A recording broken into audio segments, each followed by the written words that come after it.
The Duke announced their engagement. She laughed. "You forgot to ask me, Your Grace." The candles in Lady Pemberton's ballroom numbered in the hundreds. Their flames reflected infinitely in the mirrors that lined the walls, until the entire space seemed to shimmer with captured starlight. It was the sort of extravagance that announced, without subtlety, that the season had officially begun, and that anyone who mattered in London society had better be in attendance or resign themselves to irrelevance. Rosalind Blackwood stood near the refreshment table, her dance card conspicuously empty, and watched the glittering crowd with the detached amusement of a naturalist observing exotic fauna. "You are scowling," her mother hissed from beside her. "Gentlemen do not ask scowling women to dance." "I am not scowling. This is my neutral expression." "Then your neutral expression is costing you a husband." Mrs. Blackwood's fan snapped open and shut in agitation, a semaphore of maternal frustration that Rosalind had learned to interpret over 3 unsuccessful seasons. Snap, snap, snap meant disappointment. Snap, flutter, snap meant a suitable gentleman had been spotted. The current rapid-fire clicking suggested Mrs. Blackwood was approaching the limits of her patience. "Perhaps," Rosalind said mildly, "gentlemen who are frightened away by a woman's facial expressions are not gentlemen worth dancing with. Perhaps gentlemen who must endure your sharp tongue are not gentlemen at all, but saints in disguise. And we should not test the limits of divine patience." Rosalind bit back a smile. Her mother was ridiculous, but she was also occasionally genuinely witty. It was where Rosalind had inherited the tendency, after all.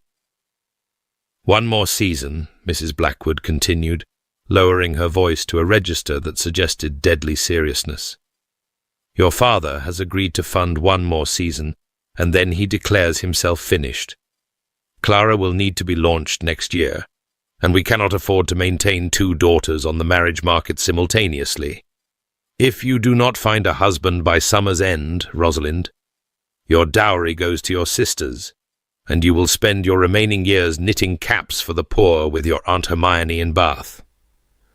The threat was not new, but it landed with fresh weight this evening. Rosalind looked across the ballroom at her younger sister Clara, 17 and luminous, chattering happily with a group of young ladies near the orchestra. Clara would have no trouble finding a husband. Clara was sweet-tempered and accommodating and would never dream of publicly contradicting a suitor. Clara was everything Rosalind was not. "I am trying, Mamma," Rosalind said, and for once she meant it. "Try harder. Lord Chester has been circling all evening, and he has 15,000 a year. Lord Chester proposed to me last season. I refused him." "Then unrefuse him." "He compared my eyes to boiled gooseberries." Mrs. Blackwood paused. "He meant it as a compliment. He also could not remember whether I had 2 sisters or 3, despite having dined at our home on 4 separate occasions. He thought Beatrice was a spaniel. We do have a spaniel named Beatrice. We have a spaniel named Biscuit, and a daughter named Beatrice, and Lord Chester could not distinguish between them." Rosalind's jaw tightened. "I will not marry a man who cannot be bothered to learn the names of my family. I have some standards." "Standards are a luxury, my dear." Mrs. Blackwood's voice softened slightly, a rare concession to tenderness. "I know you dream of something more than a practical match. I dreamed of it too at your age. But dreams do not pay the butcher, and romance does not keep the rain from leaking through the roof. Find a man who is kind enough and wealthy enough, and learn to be content. That is the most any woman can reasonably expect." Before Rosalind could respond, her mother's fan began its telltale flutter. Snap, flutter, snap. "Lord Chester approaches. Smile. And for heaven's sake, think of something pleasant. You have gone all pinched about the mouth." Lord Chester was indeed approaching, his round face flushed with champagne and determination. He was not an unhandsome man, Rosalind allowed, if one appreciated the aesthetic of an overfed partridge. His waistcoat strained across his midsection, and his cravat had been tied in a style that had been fashionable approximately 3 seasons ago. "Miss Blackwood!" He executed a bow that threatened the structural integrity of his buttons. "What a pleasure to see you again. You are looking very... He squinted at her. "Green. This evening. Very green." "It is the colour of my gown," Rosalind said. "How observant of you." Lord Chester beamed as though she had complimented his intelligence. "I wonder if I might request the honour of the next dance. The waltz, I believe." Rosalind opened her mouth to refuse politely. She had every intention of being polite, but her mother's heel came down discreetly on her toe. "My daughter would be delighted," Mrs. Blackwood said. The waltz was interminable. Lord Chester's hands were damp, his sense of rhythm was approximate at best, and his conversational efforts were limited to observations about the weather. "Quite fine, is it not? The refreshments. The lobster patties are exceptional. And his own estate. 12 bedrooms, you know, not counting the servants' quarters." "How lovely," Rosalind managed. "And do you enjoy living there?" "One does not enjoy an estate, Miss Blackwood. One manages it." He puffed up importantly. "I manage mine with great efficiency. My tenants know their place. My servants know their place. Everything runs precisely as it should." "And where would my place be were I to marry you?" Lord Chester looked startled, as though the question had never occurred to him. "Why, managing the household, of course, producing heirs, the usual womanly duties." He frowned. "You would not interfere?" "With estate matters, naturally. Women have no head for such things." "Naturally," Rosalind repeated flatly. "I am pleased we understand each other." Lord Chester smiled, revealing teeth that had recently made the acquaintance of the lobster patties. "You know, Miss Blackwood, I have been thinking about our future quite seriously. After your rejection last season, which I attributed to maidenly nerves, I resolved to give you time to reconsider, and now that time has passed, I find myself prepared to renew my addresses." Rosalind's stomach dropped. "Lord Chester—" No, allow me to finish. I have rehearsed this." He cleared his throat. "Miss Blackwood, Rosalind, your fortune is substantial. Your breeding is acceptable, and your face is not unpleasant. I believe we would suit admirably. I'm prepared to overlook your advanced age and your reputation for being—" He paused delicately. "Difficult. In return, I expect a well-run household, a son within the first 2 years, and no arguments about the household budget. What say you?" They had stopped dancing. Rosalind realized they were standing in the middle of the floor, while couples swirled around them, and Lord Chester was gazing at her with an expression of supreme confidence. He genuinely expected her to say yes. He expected her to be grateful. Something hot and reckless kindled in Rosalind's chest. "Lord Chester," she said clearly, "I would not marry you if you were the last man in England. I would not marry you if refusing meant spending my remaining years knitting caps in Bath. I would not marry you if you came with 20,000 a year and a personality to match." She stepped back from his limp fish grip. "You have no idea what my favourite flower is, or what book I am reading, or what I think about anything at all. You do not want a wife. You want a housekeeper you can bed. Find another woman to fill the position." She curtsied with savage precision and walked off the floor, leaving Lord Chester sputtering in her wake. The whispers started before she reached the edge of the ballroom. "Did you see? Rejected him publicly? 3 seasons and not a single offer she'll accept. The Blackwood girl is impossible. Merchant's daughter, what can you expect?" Rosalind kept her chin high and her spine straight, and she did not let her expression waver until she had pushed through the terrace doors and escaped into the cool night air. Only then did she allow herself to sag against the balustrade, pressing her gloved palms to the cold stone. Stupid. That had been so unforgivably stupid.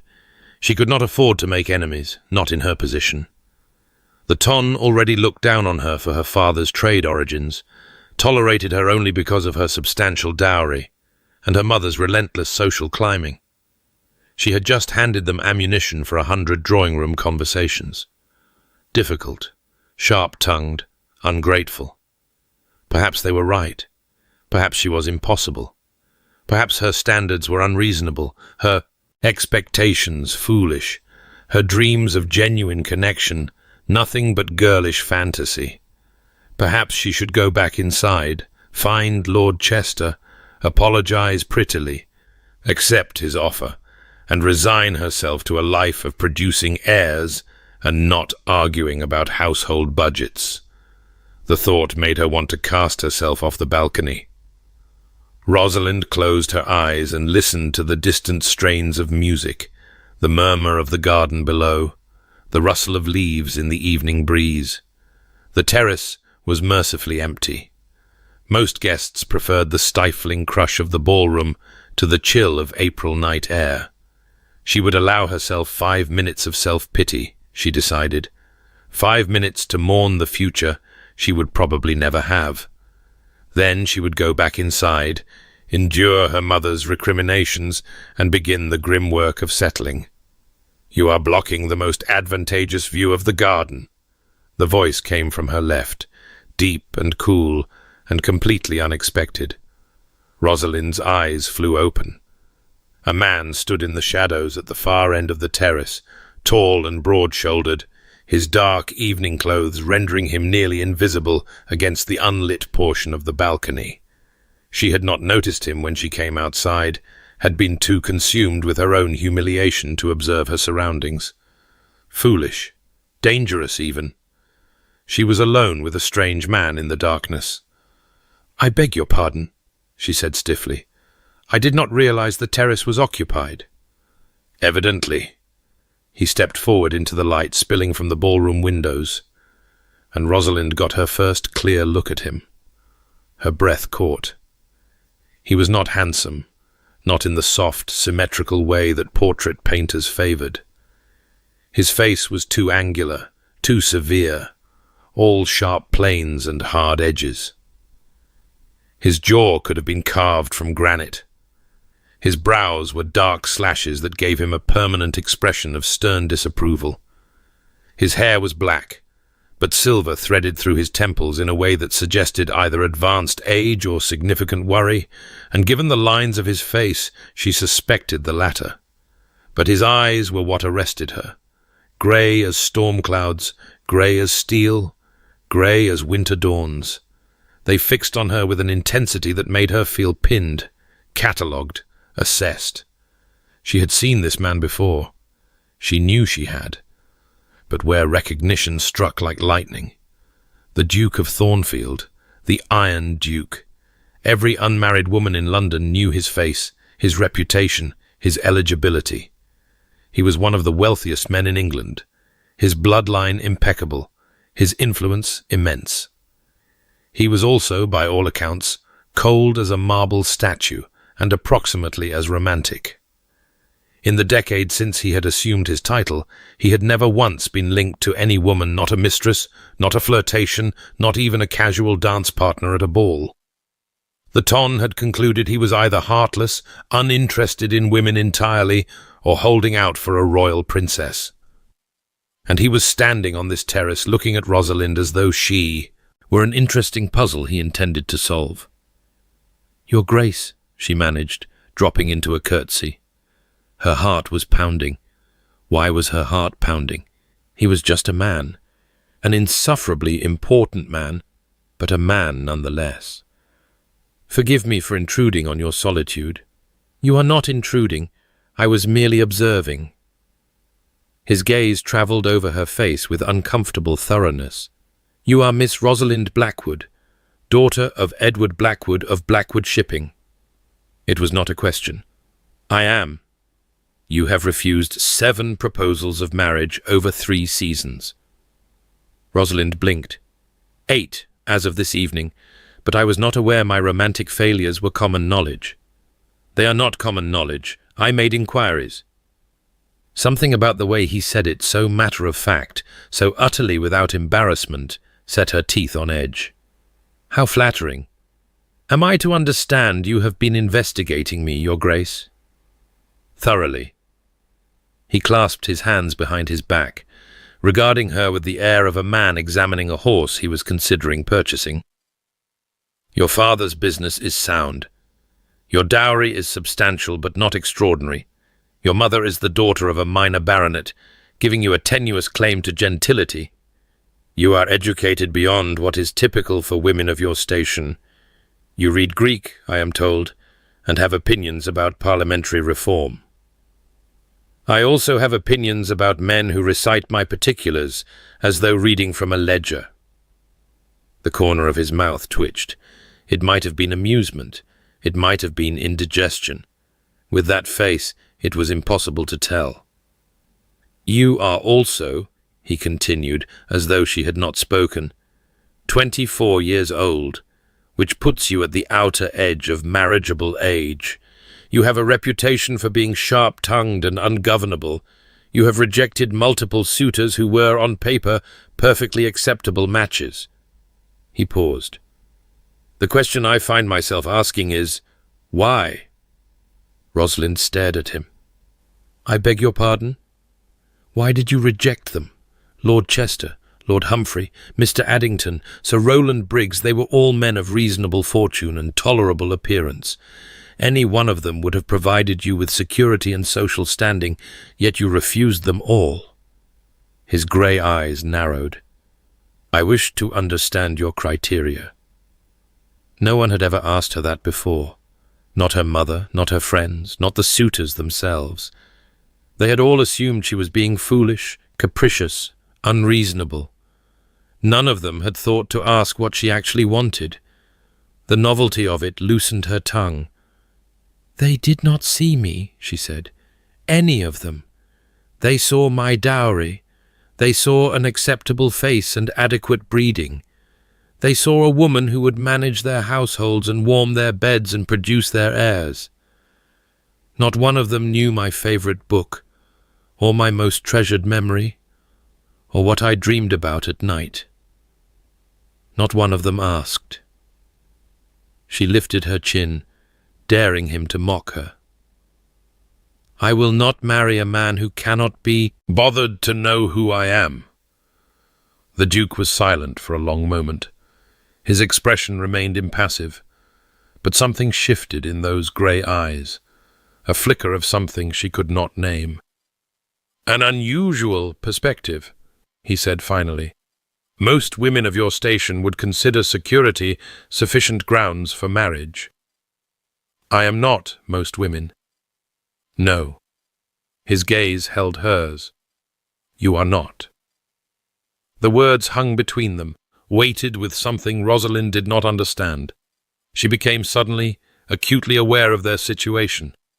Alone on a darkened terrace, standing close enough that she could smell his cologne, something subtle and expensive, sandalwood and bergamot, while the ballroom glittered behind them like a world apart. She should leave.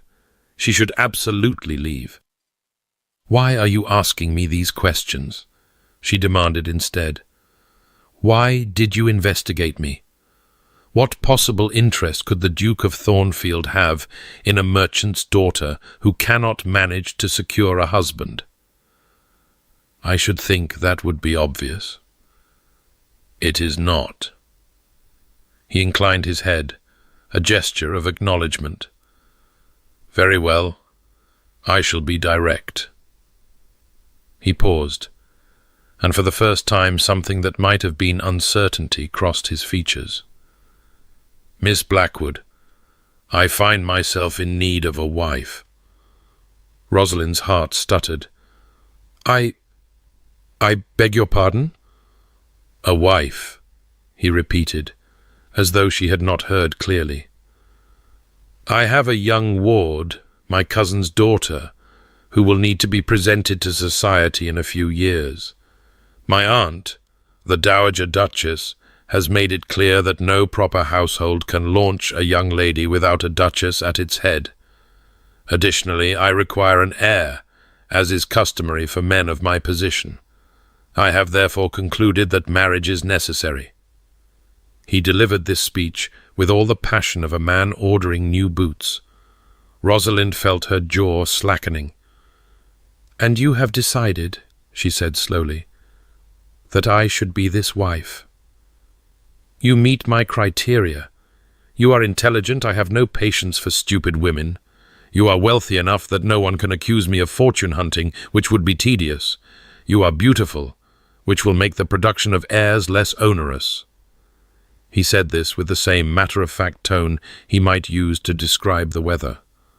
"And most importantly, your repeated rejections of romantic proposals suggest you are practical rather than sentimental. I have no interest in a wife who will expect love from our arrangement. I require a partnership based on mutual benefit and rational expectations." Rosalind opened her mouth, closed it, opened it again. No sound came out. The Duke of Thornfield was proposing to her. The Duke of Thornfield, one of the most powerful men in England, a man who could have his pick of any eligible woman in the kingdom, was standing on this terrace and offering her a marriage of cold, calculated convenience. And he thought she would accept because she was practical, because he had concluded from her rejections of men who did not see her that she did not actually want to be seen at all. The laugh escaped before she could stop it, a sharp, incredulous bark of genuine mirth. The Duke's brows drew together. "I fail to see the humour." "Of course you don't." Rosalind pressed a hand to her mouth, trying to contain her laughter and failing miserably. "Your Grace, I refused those men because they treated marriage as a transaction, because they saw me as a set of criteria to be evaluated rather than a person to be known. And you have just delivered the most transactional proposal I have ever received, complete with a list of my qualifications, while somehow concluding this would be appealing to me." A flush crept up his neck.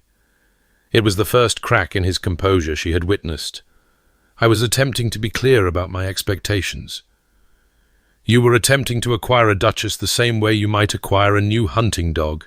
Adequate breeding, tolerable appearance, unlikely to cause problems." She shook her head, still laughing. "I thank you for the honour, Your Grace, truly.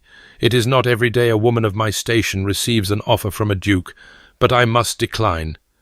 His jaw tightened. "You are refusing me. I am refusing you.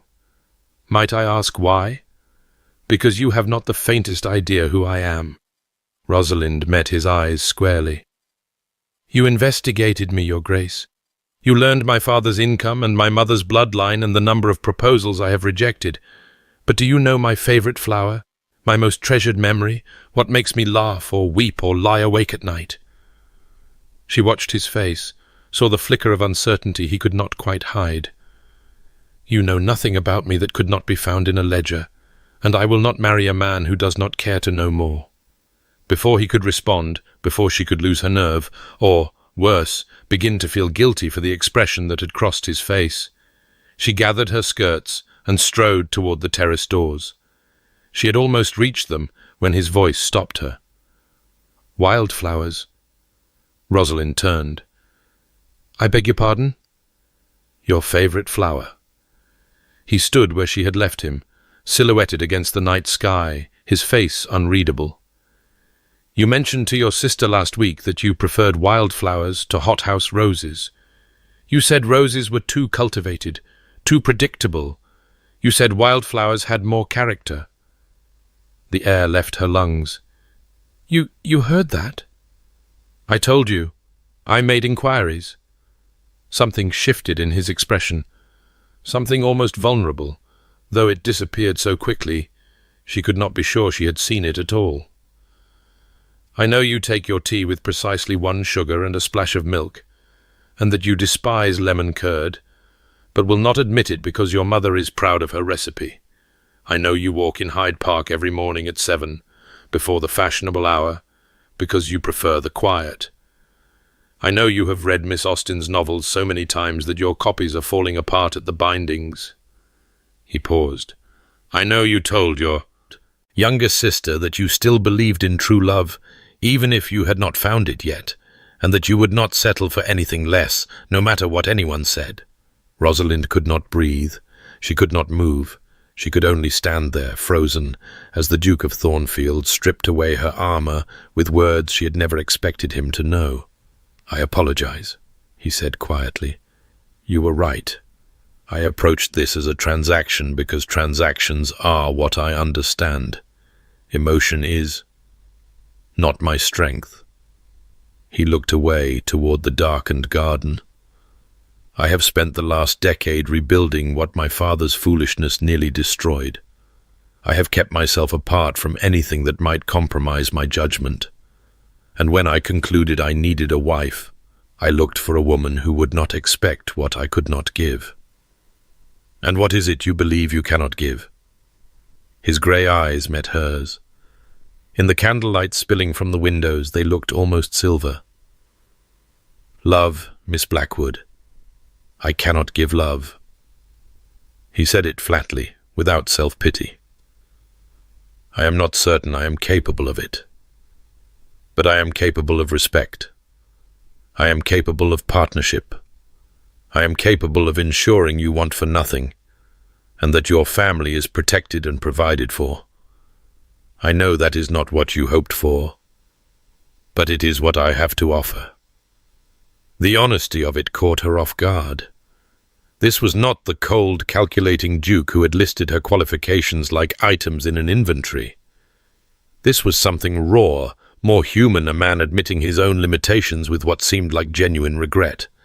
She should still refuse. She should turn around, walk back into the ballroom, and forget this conversation ever happened. But something held her there, caught by the unexpected depth in his eyes. "Why me?" she asked. "You could have any woman in England.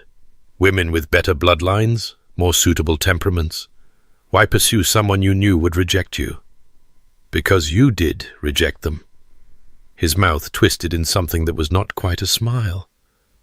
"Every suitor who approached you with wealth and expectations, and no genuine interest in who you were, you sent them away. You demanded more than the world told you to expect. I found that—" He paused, searching for words. "Intriguing?" "You found my stubbornness intriguing. I found your standards admirable." He held her gaze. "And I found myself wondering if those standards were truly as impossible to meet as everyone assumes, or if no one had simply tried." The terrace doors burst open behind her. "Sebastian! There you are!" An older woman swept onto the balcony, her silver hair piled high and her bearing imperious. She was dressed in the height of fashion, every jewel at her throat and ears proclaiming wealth and status. Her eyes grey like the Duke's, but harder swept over Rosalind with barely concealed assessment. "Aunt," the Duke's voice went flat, "this is not the moment. On the contrary, this is precisely the moment." The Dowager Duchess of Thornfield, for that, was clearly who this woman was, smiled with all the warmth of a winter frost. "I have just learned the most delightful news. Sebastian, my dear, you must return to the ballroom immediately. Everyone is asking after you, and there is an announcement to be made." "What announcement?" "Your engagement, of course." The Dowager's smile widened. "News of your courtship of Miss Blackwood has been circulating for weeks. Your inquiries were hardly subtle, my dear, and I have taken the liberty of confirming the happy news to Lady Pemberton. She is thrilled to host the announcement at her ball."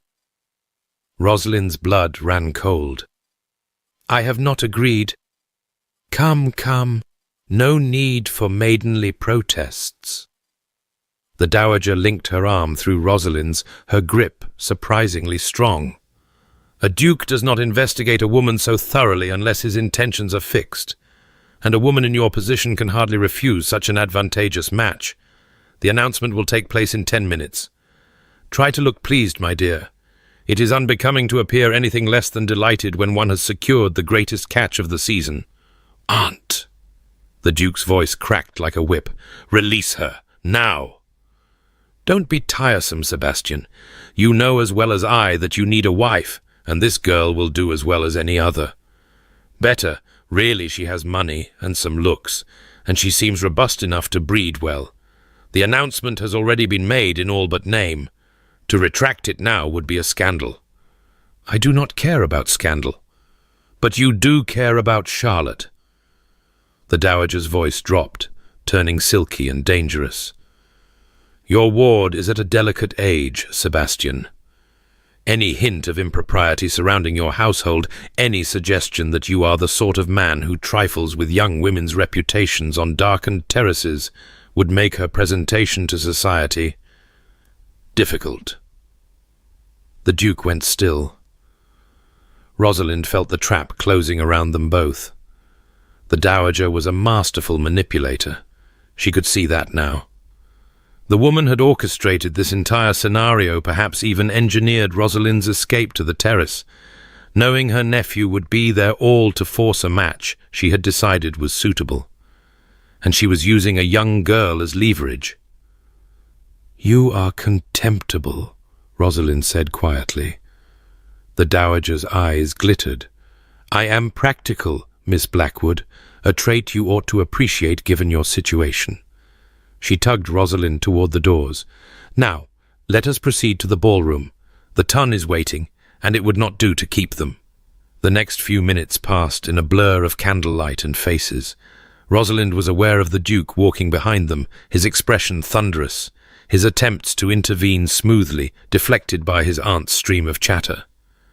She was aware of her own mother's face, first confused, then slowly dawning with incredulous delight as the dowager swept past her with a whispered explanation. She was aware of the orchestra falling silent, of Lady Pemberton ascending the dais at the end of the ballroom, of hundreds of eyes turning toward her with curiosity and envy and barely veiled malice. "My lords, ladies and gentlemen," Lady Pemberton announced, her voice carrying across the suddenly hushed room. "It is my very great pleasure to share the most wonderful news. His Grace, the Duke of Thornfield, has asked me to announce his engagement to Miss Rosalind Blackwood." The room erupted. Gasps, whispers, a smattering of applause. Rosalind felt the weight of every gaze pressing down on her like a physical force. This could not be happening. This could not actually be happening. The Duke stepped forward, his face arranged in a mask of formal courtesy that did not quite hide the tension around his eyes. He reached for her hand to kiss it, presumably, or to make some gesture of affection for the crowd. And something in Rosalind snapped. She began to laugh. It started as a giggle, almost hysterical, but it quickly grew into something fuller, richer, genuine mirth bubbling up from a place beyond fear or propriety. She laughed until tears pricked at her eyes, until gasps of shock rippled through the assembled guests, until the Duke stood frozen before her with his hand extended and his expression utterly confounded. "Miss Blackwood." "Forgive me," she managed, pressing a hand to her stomach. "Forgive me, but I find I cannot help myself." She straightened, met his grey eyes, and smiled with all the sweetness she did not feel. "Your Grace, I believe you have forgotten something rather essential." His brow furrowed. "And what would that be?" "You forgot to ask me." She let the words carry across the silent ballroom, clear and bright and absolutely devastating. "You forgot to ask me, Your Grace."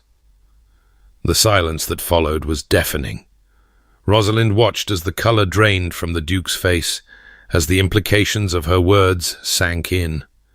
She watched the dowager's expression curdle from satisfaction to fury. She watched the tone exchange glances of scandalized delight, already composing the gossip they would spread to every drawing-room in London by morning. She should be terrified. She had just publicly humiliated one of the most powerful men in England.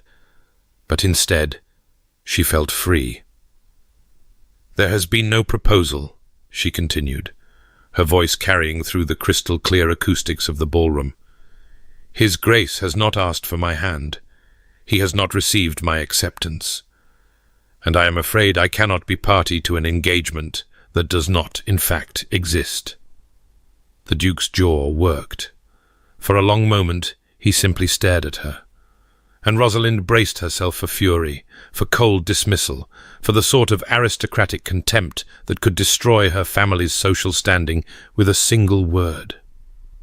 Instead, something extraordinary happened. The corner of his mouth twitched. "You are quite right," he said slowly. "I did forget."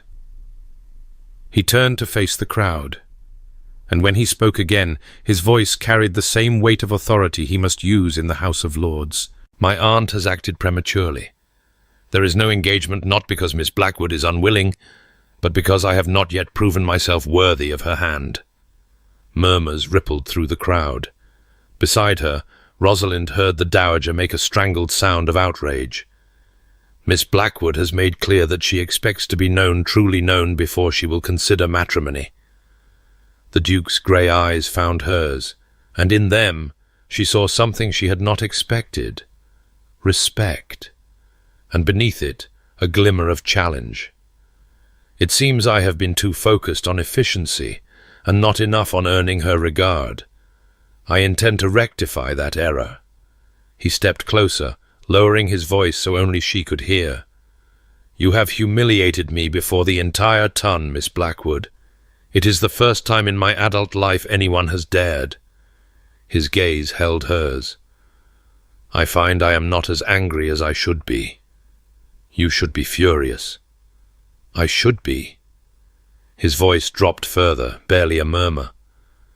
"Instead, I find myself thinking that any woman bold enough to laugh at a duke in front of 500 witnesses is a woman worth understanding." He stepped back, raising his voice once more for the benefit of the room. "Until Miss Blackwood gives me a definitive refusal, I shall consider myself her suitor. I will court her properly, not with lists of qualifications, but with genuine effort to earn her esteem."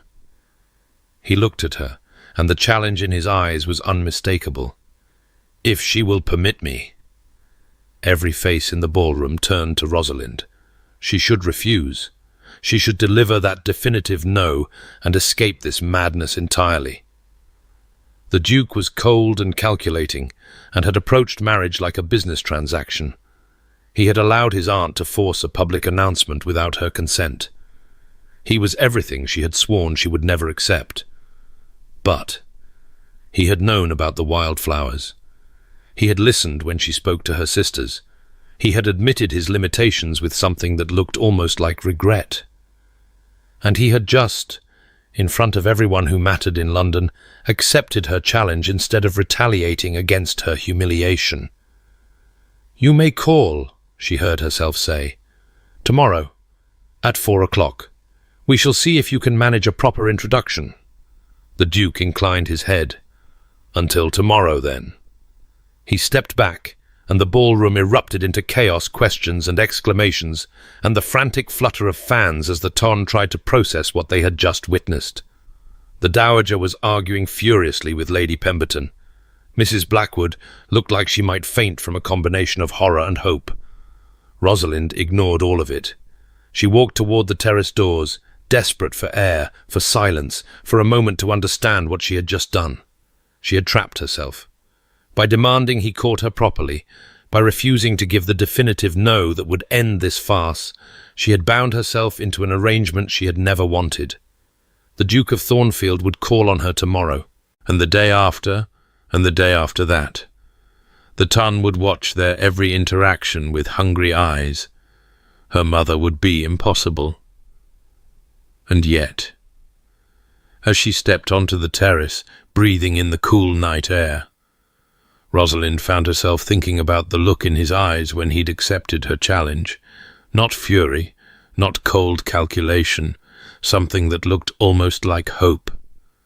The most terrifying man in England had looked at her like she was a puzzle worth solving. Like her standards were not impossible, but merely demanding. Like he was willing to try. Wildflowers, he had said. "You prefer wildflowers to roses." She leaned against the balustrade, where their conversation had begun barely an hour ago, though it felt like a lifetime. Below her, the garden stretched out in moonlit shadows, fragrant with spring blooms she could not see but only sense. What had she done? What was she about to do? From inside, she heard the orchestra strike up again a waltz, lilting and romantic, utterly at odds with the chaos of the evening. She should go back inside. She should find her mother, endure the interrogation, begin preparing for whatever came next. Instead, she stayed on the terrace, watching the stars emerge one by one in the darkening sky. Tomorrow, the Duke of Thornfield would call. Tomorrow, her impossible standards would be put to the test by a man who had never, by his own admission, given love to anyone. Tomorrow, she would begin to discover whether the Iron Duke could melt. And despite everything, despite her fear, her frustration, her certainty that this was madness, Rosalind found that she was curious. Just a little, just enough. The clock in the Blackwood drawing-room had never ticked so loudly. Rosalind sat rigidly in the chair by the window, her needlework abandoned in her lap, watching the street below with a combination of dread and anticipation that made her stomach churn. It was 4:45. In 15 minutes, the Duke of Thornfield would arrive for his first official call, and she had no idea what to expect. "Stop fidgeting," her mother commanded from the settee, where she was arranging and rearranging the tea service for the 4th time. "You look like a woman awaiting execution rather than a courtship call from the most eligible man in England." "Perhaps because I feel like a woman awaiting execution." "Nonsense. You feel like a woman who has been handed an extraordinary opportunity and is too stubborn to appreciate it." Mrs. Blackwood adjusted the angle of the sugar bowl by approximately 1 degree. "Do you know how many mothers in London would commit actual crimes to secure what you have stumbled into? The Duke of Thornfield courting their daughter? It is the stuff of fairy tales. Fairy tales rarely begin with public humiliation and coerced announcements. Details." Her mother waved a dismissive hand. "The point is that he is coming here, to this house, to court you. Whatever happened at that ball, he has clearly decided you are worth pursuing. All you must do is not ruin it." Rosalind bit back a sharp retort. She had spent most of the night lying awake, replaying the events of Lady Pemberton's ball in excruciating detail. The Duke's cold proposal, her laughter, the Dowager's machinations, and then, inexplicably, the Duke's acceptance of her challenge, his declaration that he would court her properly, that he would prove himself worthy. She still did not understand why he had done it. Any other man in his position would have been furious. He could have destroyed her with a word, a look, a well-placed rumour. Instead, he had turned her rejection into an invitation, transformed his humiliation into an opportunity. Either he was mad, or he was playing a game she did not yet comprehend. "Rosalind." Her mother's voice had softened, and when Rosalind looked up, she found Mrs. Blackwood watching her with an expression that was almost sympathetic. "I know this is not what you imagined. I know you wanted romance and grand passion and all those things young women dream about. But sometimes the greatest loves begin as the most unlikely partnerships. Give him a chance. That is all I ask." Before Rosalind could respond, the sound of carriage wheels on cobblestones drew her attention back to the window. A gleaming black coach had pulled up before the house, drawn by a matched pair of grey horses that probably cost more than her father earned in a year. The door opened, and the Duke of Thornfield descended to the pavement. He was dressed immaculately in a dark blue coat that emphasized the breadth of his shoulders, his cravat tied in a style that managed to be both fashionable and understated.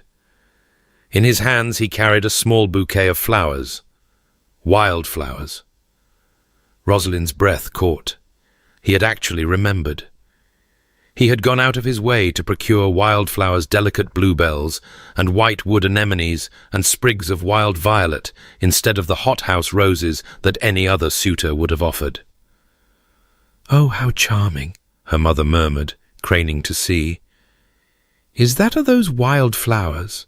How unconventional."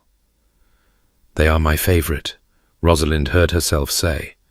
Mrs. Blackwood turned to stare at her. "Since when?" "Since always. I mentioned it to Clara last week." "And he knew this?" Her mother's eyes widened. "He knew this, and he actually procured them? From where? It is April, wildflowers are hardly in season." The knocker sounded, and Mrs. Blackwood's questions dissolved into a flurry of activity. She smoothed her skirts, pinched colour into her cheeks, and arranged herself on the settee with an expression of studied, casual welcome. "Remember," she hissed at Rosalind, "you are pleased to see him. Not pleased, exactly, that would be too eager but graciously receptive, and for heaven's sake try to smile without looking like you are baring your teeth." The butler appeared in the doorway. "His Grace, the Duke of Thornfield." And then he was there. The drawing-room, which had always seemed perfectly adequate in size, suddenly felt impossibly small. The Duke's presence filled the space in a way that had nothing to do with his physical dimensions and everything to do with the sheer force of his personality. Those grey eyes swept the room once, cataloguing everything, before settling on Rosalind with an intensity that made her pulse quicken. "Mrs. Blackwood, Miss Blackwood." He bowed with precise formality. "Thank you for receiving me." "Your Grace."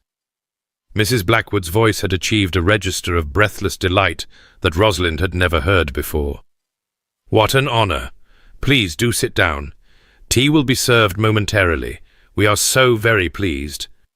"These are for you," the Duke said, cutting through her mother's chatter as though it did not exist. He crossed the room and held out the wildflower bouquet to Rosalind. "I was told you prefer them to cultivated blooms." "I do." Rosalind accepted the flowers, acutely aware of the brush of his gloved fingers against hers. "Though I confess I am curious how you procured them. It is rather early in the season. I have a conservatory at Thornfield House. My gardener was persuaded to cultivate some specimens specifically for this purpose." The corner of his mouth twitched. He thought I had gone mad. I believe his exact words were, "Weeds, Your Grace. You want me to grow weeds intentionally." Rosalind felt her lips curve despite herself. "And what did you tell him?" "I told him that weeds were merely flowers that had not yet been properly appreciated, and that I was attempting to become the sort of man who could recognize value where others saw only nuisance." The words hung between them, weighted with meaning that went far beyond horticulture. Rosalind found herself holding his gaze, searching those grey depths for some hint of mockery or manipulation. She found only steady sincerity. "That is," she hesitated, "that is surprisingly philosophical, Your Grace. I have had a great deal of time to think since last evening."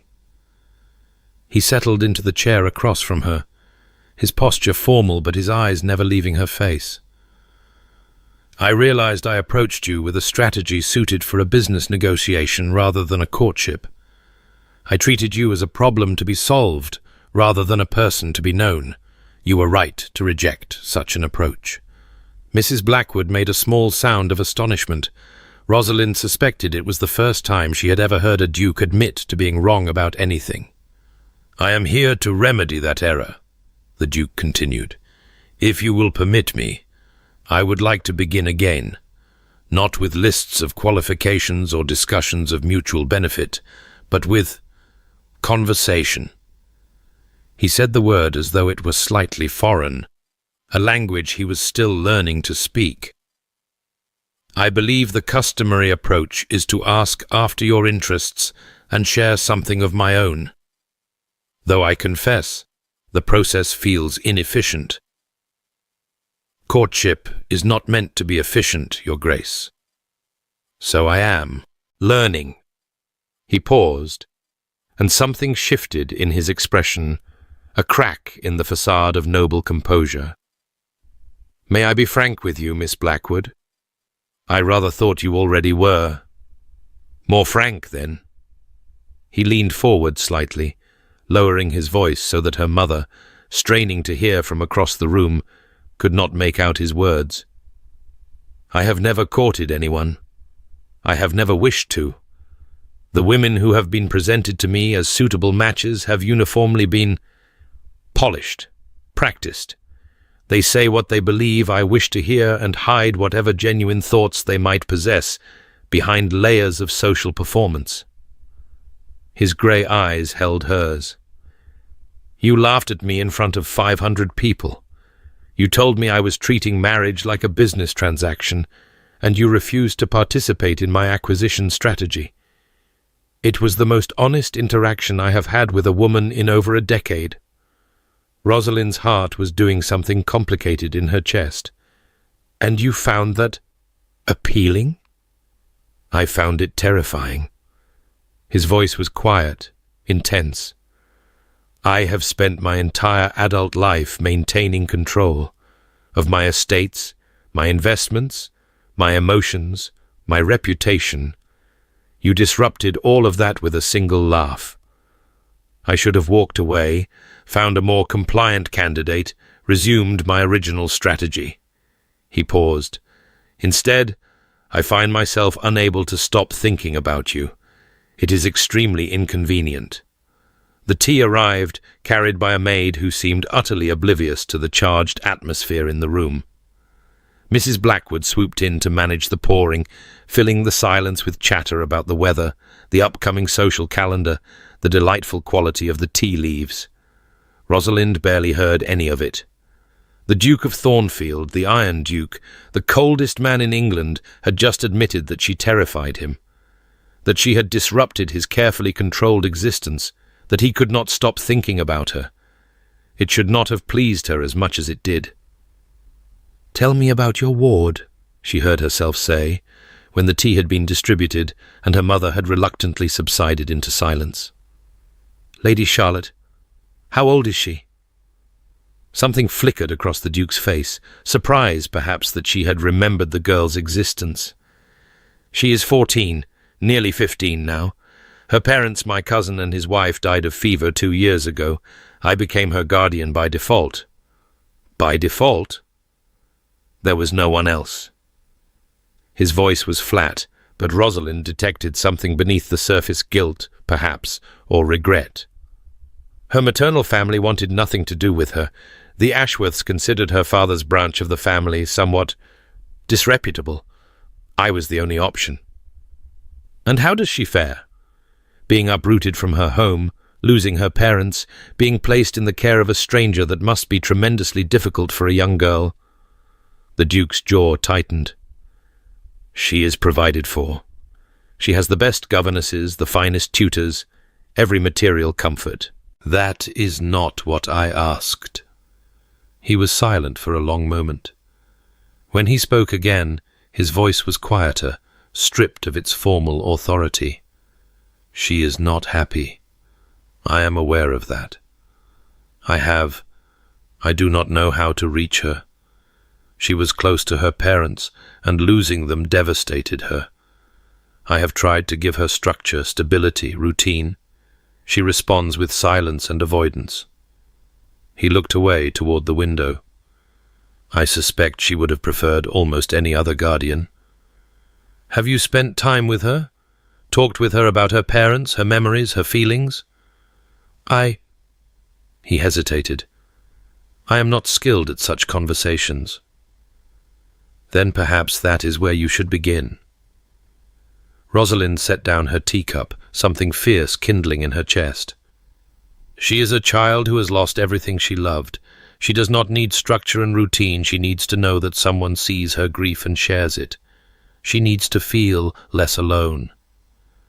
The Duke's grey eyes met hers, and in them she saw something unexpected: vulnerability. And how does one accomplish that precisely? I did not have the sort of childhood that taught me to navigate such things. What sort of childhood did you have? The question hung between them. Mrs. Blackwood had gone very still on the settee, her teacup frozen halfway to her lips. An educational one, the Duke said finally. My father was a romantic. He loved extravagantly, trusted blindly, felt everything with tremendous intensity. When my mother died, he was devastated, but within a year he had remarried. His second wife was calculating. She convinced him to make a series of investments that nearly destroyed the duchy. By the time I inherited at 21, we were on the brink of ruin. Rosalind's breath caught. I had no idea. Very few people do. I spent the next decade rebuilding the finances, the estates, the family reputation. Everything my father's emotions had destroyed, I reconstructed through logic and control. His voice hardened. I learned that sentiment was weakness, that love made men foolish, that the only way to protect what mattered was to keep feeling at arm's length. And so you decided to marry without love. I decided to marry sensibly, to choose a partner based on practical considerations rather than emotional ones, to protect myself and any children I might have from the devastation I witnessed in my own family. He met her eyes. You must understand, Miss Blackwood. I am not cold by nature. I made myself cold because the alternative seemed too dangerous.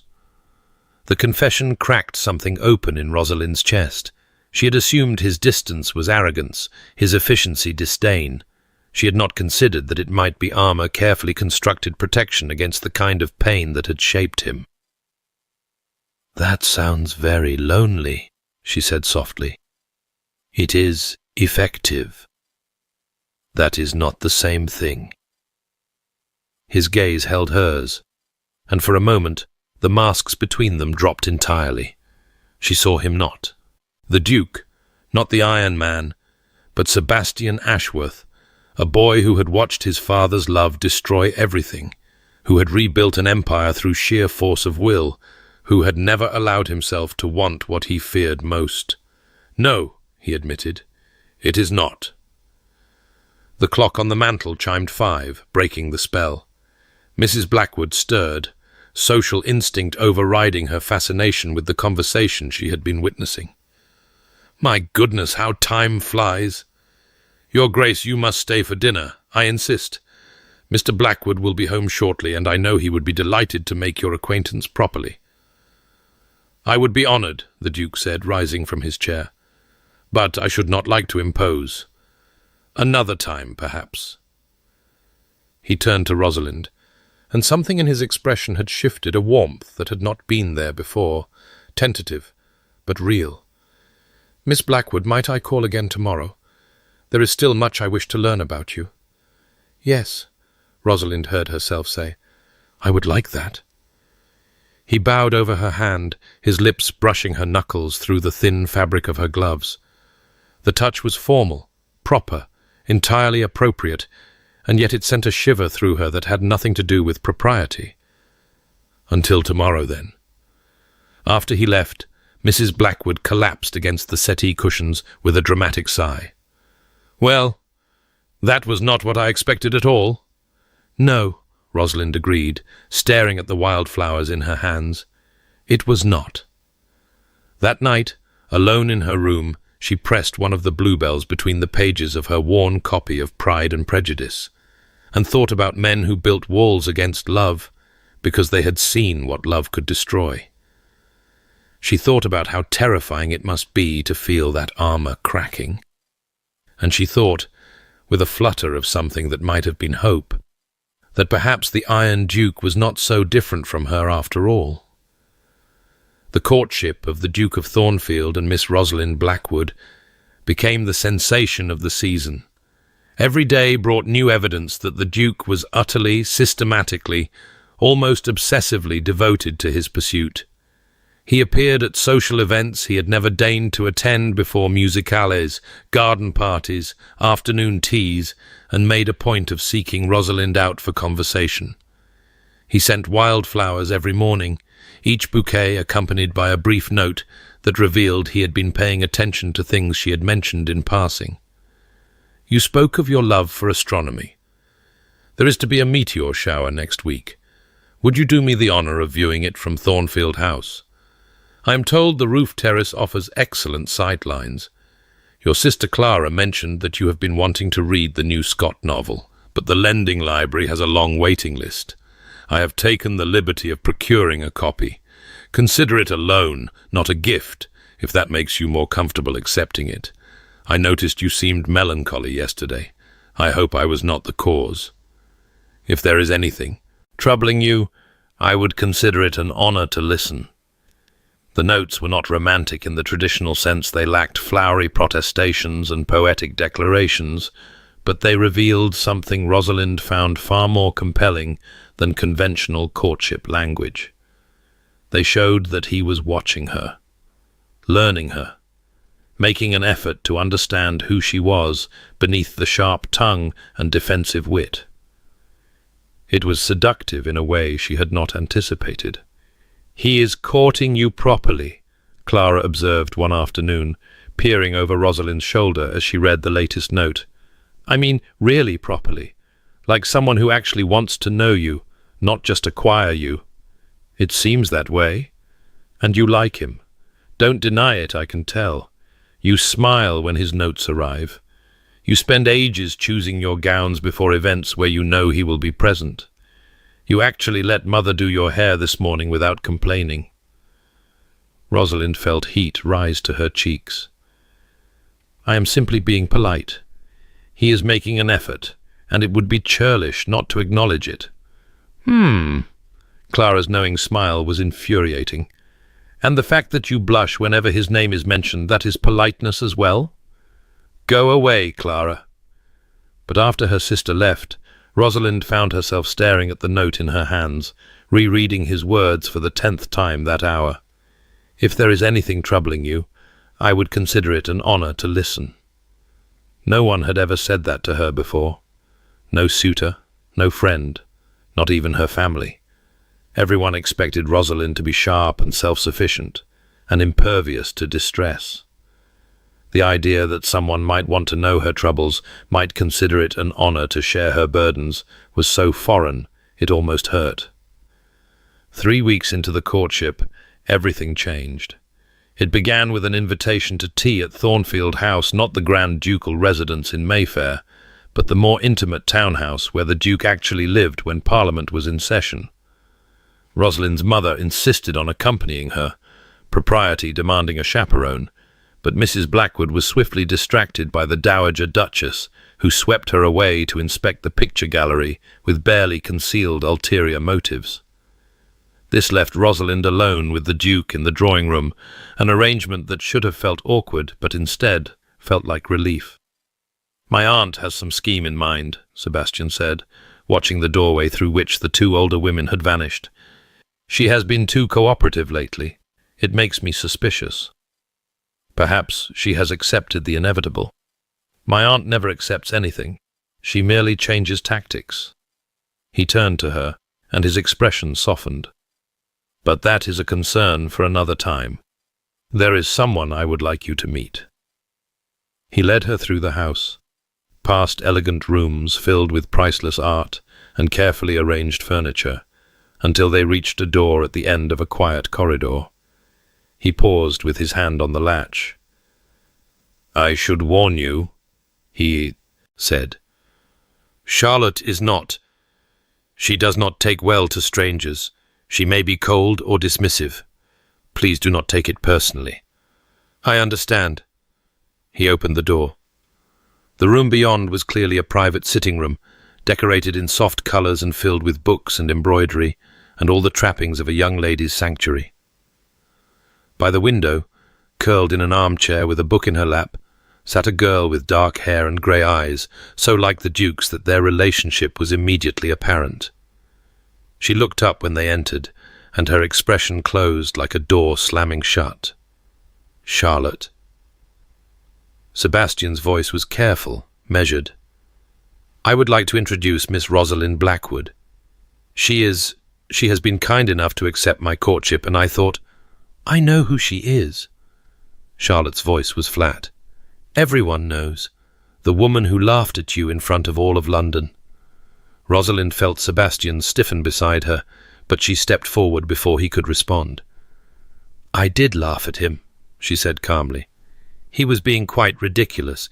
He had prepared a whole speech about my qualifications, as though he were hiring a housekeeper, and it was really the most absurd proposal I have ever received. I have received 8, you know. He was by far the worst at it. Charlotte blinked, clearly not expecting this response. You told him he was absurd? To his face, in front of 500 witnesses. I believe I also told him he had forgotten to ask me, which was technically true. He had announced an engagement without bothering to propose first. Rosalind settled into the chair opposite Charlotte as though they were old friends sharing gossip. In his defense, he has improved considerably since then. He now asks before assuming, and he has learned that wildflowers are more valuable than roses, which shows genuine progress. A tiny crack appeared in Charlotte's defensive armour, the ghost of something that might have been curiosity. He sent you wildflowers? Every day for 3 weeks. Bluebells mostly. He had his gardener grow them specially, which apparently caused quite the scandal in the conservatory. Rosalind leaned forward conspiratorially. Between us, I think the gardener believes your guardian has gone entirely mad. First weeds on purpose, now courting a woman who publicly humiliated him. The household is terribly confused. Charlotte's lips twitched. It was not quite a smile, but it was close. He is very strange, she said quietly. He never knows what to say to me. He just stands in doorways and asks if I need anything, and then looks relieved when I say no. That sounds rather like him. Rosalind glanced at Sebastian, who was watching this exchange with an expression of barely concealed amazement. He is not very good at feelings, I have noticed. He tends to approach everything as though it were a military campaign, lists of objectives, strategies for success. It must be very odd to live with. It is. Charlotte's voice dropped. He is nothing like my father. My father would have... She stopped, her face crumpling, and looked quickly away. Rosalind did not reach out, did not offer empty comfort. She simply sat quietly, allowing the girl space for her grief. I lost my grandmother when I was 12, she said after a moment. She was my favorite person in the world. She used to let me stay up late reading by candlelight, and she taught me to play chess, and she always took my side when my mother and I argued. She paused. When she died, everyone kept telling me she was in a better place, or that time would heal the pain, or that I should be grateful for the years I had with her. And I wanted to scream at all of them, because none of those things helped. They just made me feel like my grief was inconvenient. Charlotte looked up, tears glittering in her grey eyes. People say that to me too. That my parents are with God now. That I should focus on my blessings. That I am lucky to have such a wealthy guardian. It is rubbish, is it not? As though grief is something to be managed efficiently rather than felt. Yes. Charlotte's voice was barely a whisper. It is rubbish. What helped me, the only thing that helped, was when someone simply sat with me and let me talk about her, not about death or heaven or moving forward, just about her. The way she laughed, the sound of her voice, the things she used to say. Rosalind met Charlotte's eyes. I would very much like to hear about your parents, if you would ever want to tell me. Not because it will make the grief go away, but because they deserve to be remembered by someone other than just you." The tears spilled over then, tracking down Charlotte's cheeks. But something in her expression had shifted, a loosening, an opening. She looked at Rosalind as though seeing her for the first time.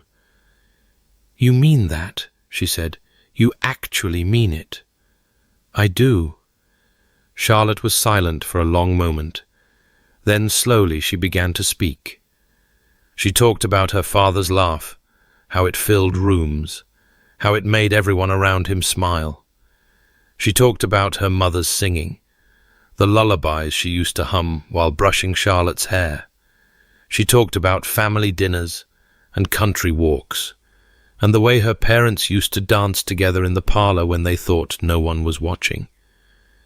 She talked for nearly an hour, and Rosalind listened to every word. When they finally rose to leave, Charlotte caught Rosalind's hand. "Will you come back?" she asked, her voice small and uncertain. "Not because of him, because I should like to talk to you again, if you want to." Rosalind squeezed her fingers. "I would like that very much." Outside in the corridor, Sebastian was silent. He walked beside her through the house, his expression unreadable, until they reached a small study that was clearly his private domain, books everywhere, papers scattered across a massive desk, the scent of leather and ink and sandalwood. He closed the door behind them, leaning against it heavily. "How did you do that?" Rosalind turned to face him. "Do what?" "She has not spoken to anyone. Not me, not her governesses, not the parade of suitable companions I have hired about her parents since they died. She has been locked in silence for 2 years. His voice was rough, stripped of its usual control. "You were with her for an hour, and she told you everything. I did not do anything extraordinary. I simply asked, and then I listened. I have asked, dozens of times. She never answers. Perhaps because you ask like it is an item on a list. Discuss parental grief with Ward. Check." Rosalind kept her voice gentle, not accusatory. "She does not need you to solve her grief, Sebastian. She needs you to share it, to be willing to feel it alongside her, not stand at a safe distance and manage it." He flinched at the sound of his Christian name the first time she had used it, but he did not correct her. "I do not know how," he said quietly. "To feel things alongside someone. I do not know how to let myself—" He stopped, jaw clenching. "I know." Rosalind crossed the room and stood before him, close enough to touch if she dared. "I know you built walls for good reasons. I know that letting them down feels dangerous. But that girl needs you. Not a guardian who provides for her materially. She needs someone who will love her, messily and imperfectly and fully. And if I am not capable of that, then you will learn." She held his gaze. "The same way you are learning to court me. One terrifying step at a time." Something cracked in his expression, a breaking open of the composure he wore like armor. For a moment, he looked younger than his years, lost and uncertain in a way the Iron Duke was never supposed to be. "I am afraid," he admitted, the words barely audible. "I am afraid that if I let myself feel, if I stop controlling everything, I will lose myself the way my father did. I will make terrible decisions because my heart overwhelmed my judgment. I will fail the people depending on me." "Or," Rosalind said softly, "you will become the kind of man who can actually connect with those people, who can give Charlotte the uncle she needs, who can—" She hesitated, suddenly aware of how close they were standing, of the heat radiating from his body, of the grey eyes fixed on her face with devastating intensity. "Who can what?" His voice had dropped to a murmur. "Who can be worthy of being loved in return?" The air between them seemed to thicken, charged with something that made her pulse race. She should step back. She should preserve proper distance, maintain the boundaries of courtship, protect herself from the vulnerability she saw reflected in his eyes. She did not move. Rosalind. Her name on his lips was a prayer and a question. I am trying. I want you to know that. I am trying to be someone who deserves... The door burst open. Your Grace! A servant stood in the doorway, face pale with urgency. Forgive the interruption, but there is a matter requiring immediate attention. Lord Ashworth has arrived. He claims he has business regarding Lady Charlotte's guardianship. Sebastian's expression shuttered instantly, the moment of vulnerability vanishing behind the mask of the Duke. He straightened, stepped away from Rosalind, and became again the cold, controlled man she had first met on Lady Pemberton's terrace. Lord Ashworth has no claim on Charlotte's guardianship. I was appointed in the will. He says there are irregularities, Your Grace. He has brought a solicitor. Sebastian's jaw tightened. Excuse me, Miss Blackwood. It seems I have matters to attend to. He was gone before she could respond, leaving her alone in his study, surrounded by his books and papers and the lingering scent of sandalwood. She did not see him again that day. Over the following weeks, the shadow of Lord Ashworth fell across everything. Rosalind learned the details through a combination of society gossip and Sebastian's terse explanations during the courtship calls he continued despite the crisis. Lord Ashworth was Charlotte's maternal uncle, a man who had shown no interest in the girl after her parents' death, but who had now discovered that Charlotte stood to inherit a substantial fortune from her mother's family when she came of age. He wanted guardianship. He claimed Sebastian was unsuitable too, cold, too distant, too focused on his political duties to properly care for a young girl. He had filed legal challenges that threatened to drag Charlotte through public proceedings that would lay bare all the private details of her grief and recovery. He does not want her, Sebastian said one afternoon, his voice tight with suppressed fury. He wants her money. If he gains control of her guardianship, he will have authority over her inheritance until she is 25. He will bleed it dry. Can you not fight him? I am fighting him. But the law is complicated, and Ashworth has powerful friends. His hands clenched at his sides. If I could show that Charlotte is thriving under my care, that she is happy and healthy and well-adjusted, it would strengthen my position. But she barely speaks to anyone except you. The household staff will testify that she hides in her room, that she has no friends, that she is grieving, Rosalind finished softly. Still grieving, because no one has allowed her to. I have failed her. The admission seemed torn from him. I should have tried harder, but I did not know how.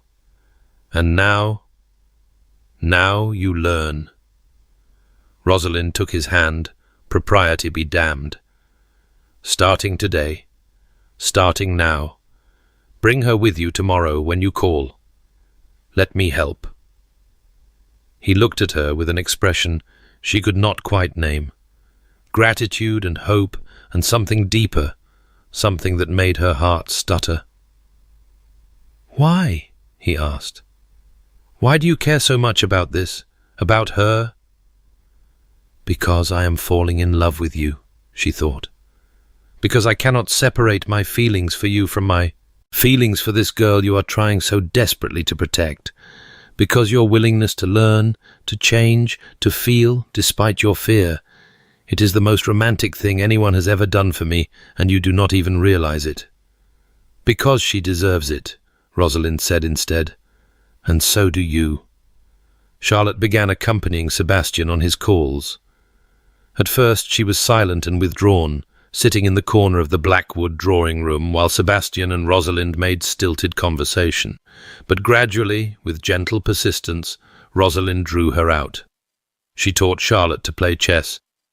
My grandmother's method, which involves quite a bit of cheating, I warn you. She read aloud from novels while Charlotte embroidered, and Sebastian pretended to review paperwork, but actually listened with poorly concealed fascination. She convinced Charlotte to join her on morning walks in Hyde Park, where they talked about everything and nothing, and Charlotte slowly began to trust that someone cared about more than just managing her. And she watched Sebastian try. He was awkward at it, painfully, endearingly awkward. He would hover in doorways, clearly wanting to participate but uncertain how. He would attempt jokes that fell flat, and then look so genuinely disappointed that Rosalind had to bite her lip to keep from laughing.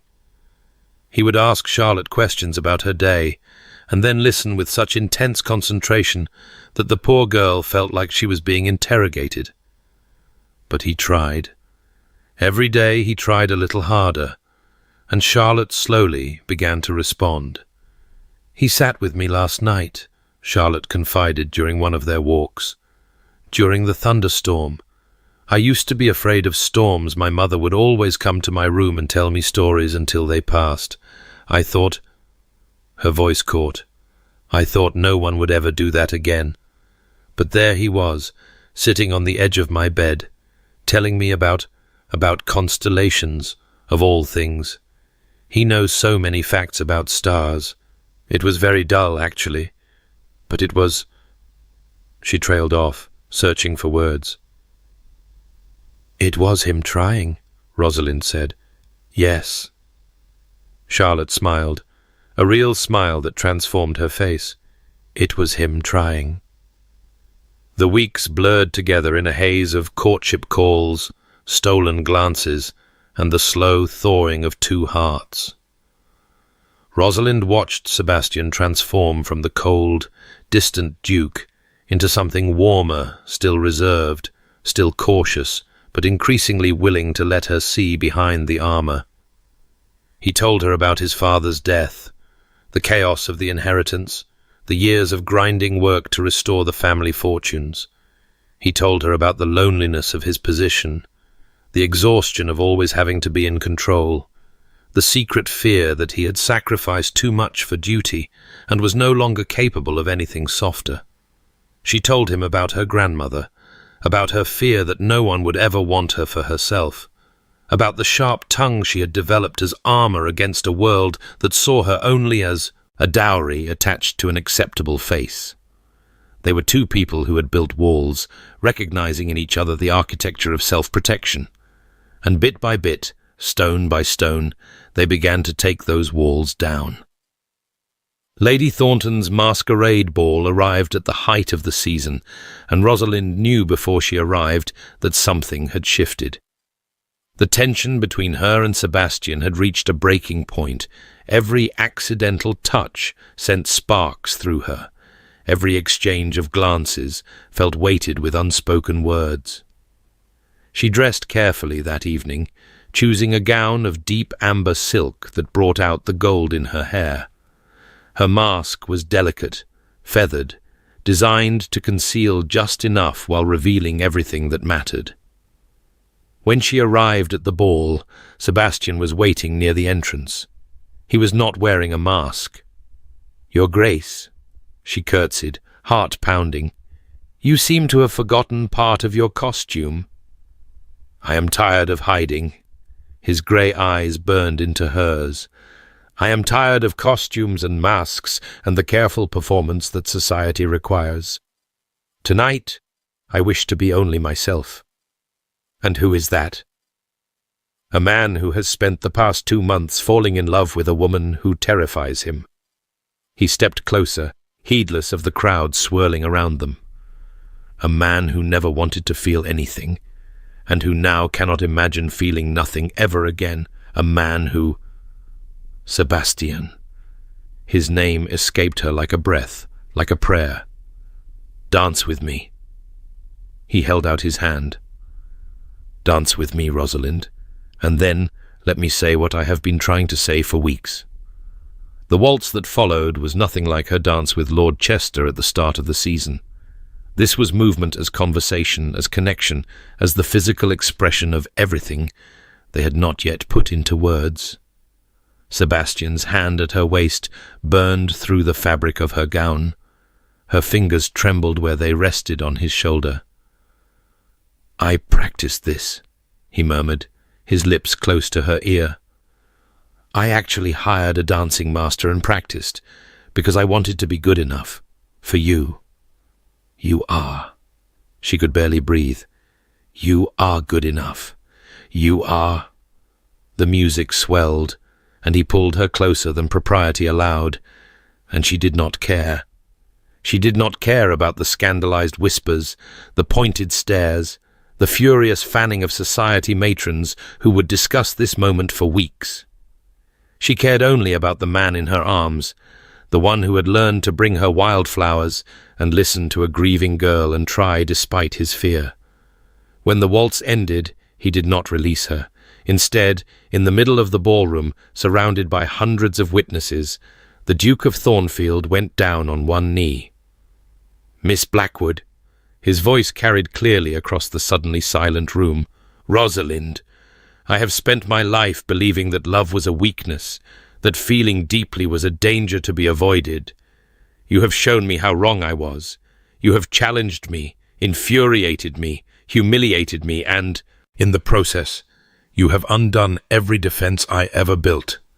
She was trembling. She was openly trembling before all of London, and she could not bring herself to care. "I cannot promise I will be perfect," he continued. "I will still try to manage things that cannot be managed. I will still retreat into strategy when I am frightened. I will still—" His voice cracked slightly. "I will still struggle to feel things the way normal people feel them. But I can promise that I will try. Every day I will try to be worthy of you, if you will have me."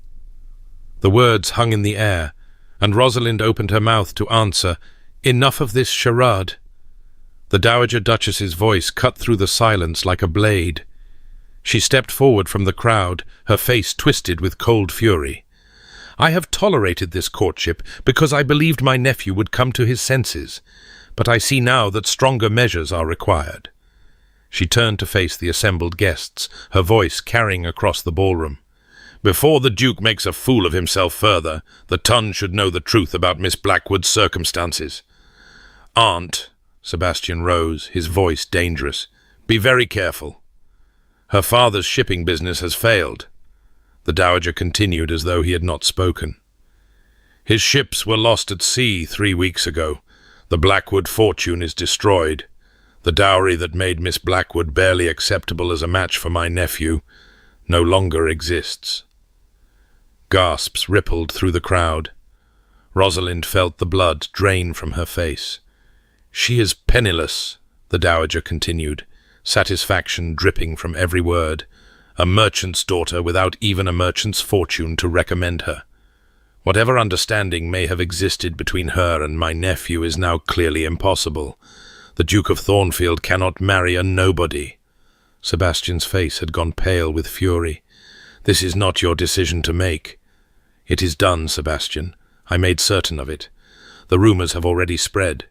By morning, all of London will know that Miss Blackwood is a fortune hunter who managed to trap your attention before her family's ruin became public." The Dowager smiled coldly. "The best thing you can do for both your reputations is to end this farce immediately." Rosalind could not breathe. She looked at Sebastian, searching his face for what? Confirmation? Denial? Some indication that this was a mistake, that her father's fortune was not destroyed, that the Dowager's venom was just the desperate strike of a woman losing control. But he was staring at his aunt with an expression she could not read, and before he could speak, before he could say anything at all, she did what her heart demanded. She fled. Through the ballroom, past the staring faces, down the grand staircase, and out into the cold night air. She ran until her lungs burned and her legs ached, and the sounds of the ball had faded into nothing. And then she stood alone in the darkness, surrounded by the wreckage of everything she had allowed herself to hope for. The night air bit through Rosalind's thin silk gown as she stumbled down the street, her dancing slippers wholly inadequate for the cobblestones, her lungs burning with the effort of holding back sobs. She had no idea where she was going, only that she needed to be away. Away from the ballroom, away from the whispers, away from the devastating certainty that everything she had allowed herself to believe had been a lie. Behind her, she heard shouting her name, perhaps carried on the wind, but she did not turn. She could not bear to see Sebastian's face, to witness whatever expression he wore now that the truth of her circumstances had been laid bare. Would it be relief? Calculation? The cold efficiency of a man reassessing a business arrangement that no longer made financial sense? She had been a fool, a romantic, dreaming fool. A carriage rattled past, its lanterns casting dancing shadows on the pavement. Rosalind pressed herself against a garden wall, suddenly aware of how exposed she was, a woman alone on a dark London street, dressed for a ball, tears streaming down her face. This was dangerous. This was exactly the sort of behavior that ruined reputations beyond repair. Perhaps that no longer mattered. If the dowager's claims were true, if her father's ships had truly been lost, if the family fortune was destroyed, then her reputation was already in tatters. The ton would remember her as the merchant's daughter who had aimed too high, who had somehow bewitched a duke into courting her before her house of cards collapsed. They would whisper that she had known, that she had been desperately trying to secure the match before the truth emerged. Fortune hunter, schemer, social climber. Everything she had fought so hard to prove she was not. Rosalind sank onto a low garden wall, heedless of the damp seeping through her gown. The mask she had worn to the masquerade was still clutched in her hand. She stared at it, at the delicate feathers and glittering beads, and thought about how apt it was. She had been wearing masks for years, the sharp-tongued wit to hide her vulnerability, the defensive rejection of suitors to disguise her desperate hope for real connection. And Sebastian had worn masks too, the cold efficiency hiding a man who had never learned how to feel safely. They had been taking those masks off, slowly, carefully, together. And now this. She did not know how long she sat there, long enough for the chill to settle into her bones, for her tears to dry on her cheeks, for the distant sounds of carriages and revelry to fade into a muffled quiet. When she finally rose, her legs were stiff, and her thoughts had crystallized into something hard and painful. She would go home. She would learn the truth about her father's situation. She would face whatever came next with her head held high, because that was what she had always done. And she would not allow herself to think about Sebastian Ashworth, Duke of Thornfield, until she had the strength to do so without breaking. The Blackwood townhouse was dark when she arrived, save for a single lamp burning in the front window, her mother's signal that she was waiting up, that there would be no escaping the conversation to come. Rosalind let herself in quietly, hoping against hope that she might make it to her room before Rosalind. Her father's voice came from the doorway of his study, gentle and tired. Edward Blackwood was a large man, broad-shouldered and still handsome in his 50s, with the weathered look of someone who had spent his youth on ships before building an empire from a single trading vessel. He was in his shirt-sleeves, his cravat loosened, a glass of brandy in his hand. He looked like a man who had been waiting for bad news. "Papa," her voice cracked on the word. "Is it true? The dowager said she said your ships—" "Come in, my dear. Sit down." The study was warm, a fire crackling in the grate despite the late hour. Rosalind sank into the chair across from her father's desk and waited, her heart hammering against her ribs. "One ship," her father said quietly. "The Marianne. She went down in a storm off the Portuguese coast 3 weeks ago. The cargo was lost, and we took a significant financial hit. But the dowager said she said the fortune was destroyed. The Dowager Duchess is a woman who shapes truth to serve her purposes." Edward Blackwood's voice hardened. "The loss of the Marianne is serious, but not catastrophic. It will require us to tighten our belts for a year or two, cancel some planned expansions, perhaps sell the country house. But we are far from ruined. Relief flooded through Rosalind, so intense it left her dizzy. Then why would she say, because she wanted to break your attachment to her nephew? Her father took a long sip of brandy. She came to see me yesterday, you know, offered me a substantial sum to convince you to end the courtship. When I refused, she made it clear she would take matters into her own hands. She tried to bribe you? She tried to buy you off.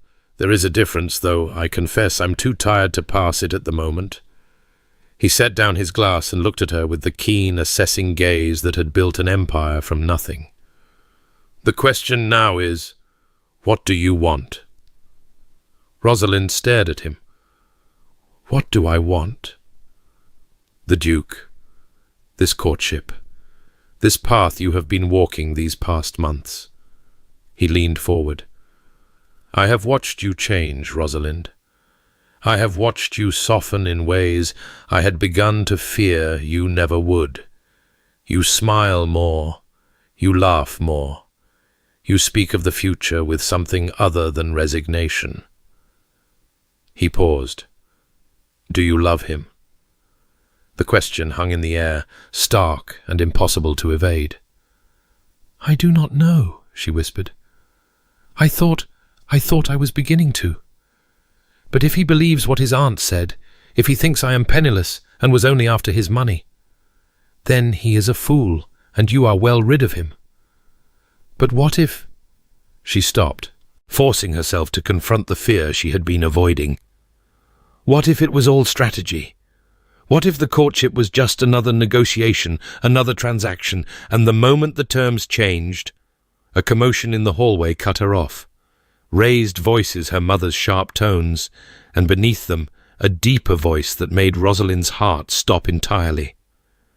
I do not care if it is past midnight, madam. I do not care if Miss Blackwood is indisposed. I will see her now, or I will stand on your doorstep until morning, and you may explain to the neighbours why the Duke of Thornfield has taken up residence on your front steps. The study door burst open, and Sebastian stood in the doorway. He was dishevelled, cravat askew, coat unbuttoned, hair falling across his forehead, as though he had been running his hands through it repeatedly. His grey eyes were wild, frantic, utterly unlike the controlled man she had come to know. Rosalind. Her name was a ragged breath. Thank God. I have been searching half of London. I thought something had happened to you. Your Grace. Her father rose, his voice carefully neutral. Perhaps you would care to explain why you are bursting into my home in the middle of the night. Sebastian did not even glance at him. His gaze was fixed on Rosalind with an intensity that made her feel pinned in place. I am sorry, he said. I am so sorry. My aunt, what she did, I had no idea. You had no idea she was going to publicly destroy my reputation? I knew she was scheming. I knew she opposed our match, but I did not think she would. He broke off, jaw clenching. It does not matter what I thought. What matters is that you left, and I did not stop you. And I have spent the last 2 hours tearing London apart trying to find you. Why? The question stopped him cold. Why? Why did you come after me? Rosalind rose from her chair, surprised to find that her legs held steady beneath her. The Dowager told the entire ton that I am penniless. Whether or not it is true, and for the record, it is not. Though you might have thought to ask before assuming the damage is done. Everyone believes I am a fortune hunter who ensnared you before my family's ruin became public. The scandal will follow us both. The rational thing, the strategic thing, would be to accept the broken engagement and move forward. There is no engagement to break. His voice was rough. I never finished proposing. You fled before I could... Before you could what? Calculate whether a merchant's daughter without a fortune was still worth the investment. Something cracked in his expression, a breaking open of all the walls he had so carefully maintained. "Before I could tell you that I love you." The words fell into the silence like stones into still water. "I love you," he repeated, as though the first time had not been quite enough. "Not your dowry, not your family connections, not your qualifications as a potential duchess. You, the woman who laughed at me in front of 500 people. The woman who demanded I prove myself worthy of her. The woman who taught a grieving child to trust again, and in the process taught me that feeling was not weakness." He crossed the room in 3 strides and caught her hands in his, heedless of her father watching from the corner. "I spent a decade building walls against love because I saw what it did to my father. I convinced myself that control was safety, that efficiency was strength, that keeping everyone at arm's length was the only way to protect myself and those who depended on me." His grip tightened. "You made me want to tear those walls down. You made me want to be vulnerable, to feel, to risk everything for the chance of something real. Sebastian, let me finish. Please." He took a shaking breath. "When my aunt made her announcement, my first thought was not about your fortune. It was not about scandal or strategy or what society would say. My first thought was that you would think I had changed my mind, that you would believe the worst of me, that you would run, and I would never get the chance to tell you," his voice broke, "to tell you that you are the most terrifying thing that has ever happened to me, and I would not change a moment of it, to tell you that I want to build a life with you, not a transaction, not a partnership of convenience, but a life, with laughter and arguments and wildflowers, and everything I never let myself want." Rosalind's eyes were burning. Her heart was racing. Every defense she had ever built was crumbling around her. "I spoke to your father," Sebastian continued. "On the way here, in the carriage I commandeered to search for you. I asked his permission to marry you properly, this time, and he told me that the decision was yours alone. So I am asking you, Rosalind, not because you meet my criteria, not because of your fortune, which I neither need nor care about, but because I cannot imagine my life without you in it." He released her hands and reached into his pocket, producing a small velvet box. "I have been carrying this for 2 weeks, he said, opening it to reveal a ring unlike any Rosalind had ever seen. Not a diamond, but a delicate cluster of colored stones in the shapes of flowers. The jeweler thought I was mad. He kept showing me traditional settings, conventional gems. I told him I needed something that captured the spirit of a woman who preferred wildflowers to roses. Rosalind stared at the ring, at the tiny sapphire bluebells and amethyst violets, at the obvious thought and care that had gone into its creation. "Sebastian," her voice was barely a whisper, "marry me." He went down on one knee, right there in her father's study, his grey eyes bright with hope and terror in equal measure. "Marry me, Rosalind, not for convenience or strategy or any of the reasons I once thought mattered. Marry me because I love you, and I believe you might love me too, and I want to spend the rest of my life proving myself worthy of that love." For a long moment, Rosalind did not speak. She looked at this man, this proud, guarded, infuriating man, kneeling before her with his heart laid bare. She thought about the walls they had both built, the fears they had both carried, the slow and terrifying process of letting someone in. She thought about wildflowers and Charlotte and late-night conversations, and the way he looked at her as though she were the answer to a question he had never known to ask. "Yes," she said. The word hung in the air for one perfect, crystalline moment. "Yes," she repeated, stronger now. "You impossible, infuriating, wonderful man. Yes, I will marry you." Sebastian's face transformed. The hope ignited into joy, and for the first time since she had known him, she saw him smile. Truly smile, without reservation or calculation, or the careful control that usually governed his expressions. He slid the ring onto her finger, then rose and pulled her into his arms. "I should warn you," he murmured against her hair. "I am still going to be terrible at this. I will still try to manage things that cannot be managed. I will still retreat into strategy when I am frightened. I know." She pulled back to look at him, her hands resting on his chest, feeling his heart pound beneath her palms. "And I will still challenge you and infuriate you and refuse to let you hide behind your walls. We will be terrible at this together, and we will learn together, and it will be messy and imperfect and absolutely worth it." "Together," he repeated, as though the word itself were a revelation. "Together." Behind them, Edward Blackwood cleared his throat. "I do not mean to interrupt," he said, though his eyes were suspiciously bright. "But perhaps this conversation might be continued somewhere other than my study. Your mother, I fear, is about to have hysterics in the hallway, and I believe congratulations are in order." The next hours were a blur of tears and laughter, and Mrs. Blackwood's extremely loud opinions about wedding planning. Rosalind's sisters were roused from their beds to receive the news. Clara wept and hugged her. Beatrice demanded to know if she could be a bridesmaid. Little Margaret asked solemnly if the Duke would teach her to ride horses.